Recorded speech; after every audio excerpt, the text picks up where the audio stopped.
Good morning.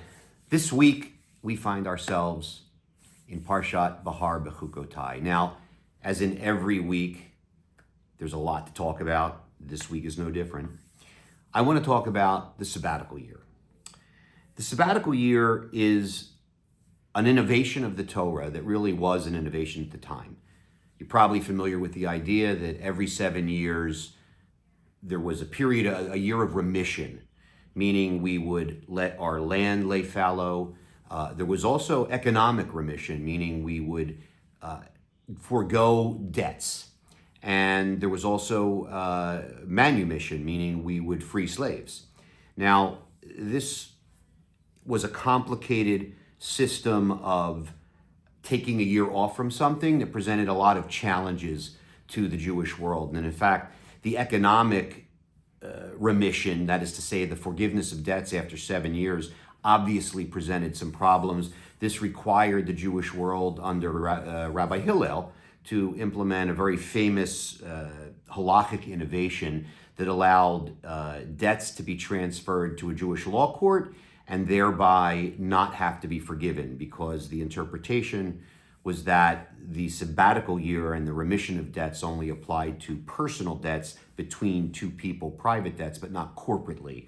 So this whole idea of sabbatical is very, very much ingrained in the Jewish world and has really a lot of dimensions to it, in addition to the economic dimensions, in addition to the agricultural dimensions. There's also really another dimension that I really want to speak about, and that's the spiritual dimension.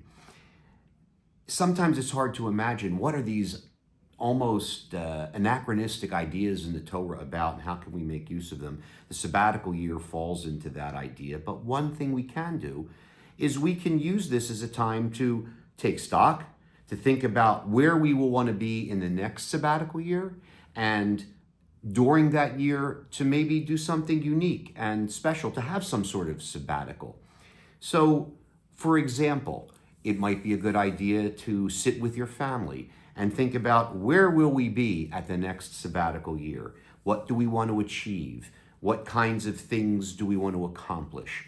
This is a way that you can embrace the idea of the sabbatical year, but not have to worry about the more esoteric parts of this, that is to say the agricultural, the economic components to it. We actually know, according to the Jewish calendar, when the sabbatical year is happening. The first sabbatical year of the kind of modern era started the year after the destruction of the temple in the year 70. And it turns out the last one, the most previous one, was in 2022 by the Gregorian calendar, which means the next one will begin on Rosh Hashanah 2028 and conclude the day before Rosh Hashanah in 2029. So we still have some 4 years to go. So think about, over the course of the next 4 years, as we begin to see the sabbatical year come on the horizon, what do I want to set as my goals for that sabbatical year? Do I want to be in the same job I'm in? For some of you who are in this position, maybe by then you want to expand your family a bit. Others, at a different point in life, maybe you know that retirement is ahead for you. It could be a whole variety of things you can think about. And you don't have to think about one thing. It can be different parts of your life that you want to set goals for in the sabbatical year. And then once the sabbatical year comes, think now about planning for the sabbatical year. Do you want to maybe do a special trip with your family? Do you maybe want to use that as a time to study something special, to acquire a foreign language? Maybe you want that time to reconnect with friends you haven't seen in a while. Maybe you want that time to even reconnect with being Jewish.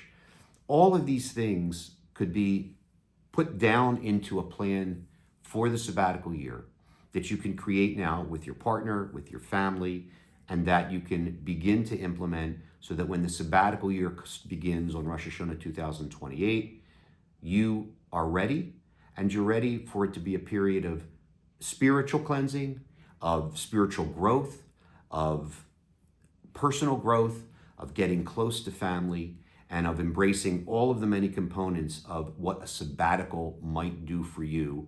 That is to say, a departure from the regular things you normally do in life. Just like Shabbat is exactly that, The sabbatical year is that on a larger scale. We're all looking forward to seeing you this evening in the Gore Sanctuary at 6:15. It's going to be a fabulous service, of course. And we also have a chance this Friday night to welcome back for just a short time our former cantorial intern, now second year HUST cantorial and rabbinic student, Emma Aaronson, who will be sharing the pulpit with Rabbi Cantor Wissett, and the entirety of our clergy staff will be there ready to welcome her back. I hope you're going to make this Shabbat, which is Memorial Day weekend, a fabulous one, and we're looking forward to sharing it with you. Shabbat Shalom.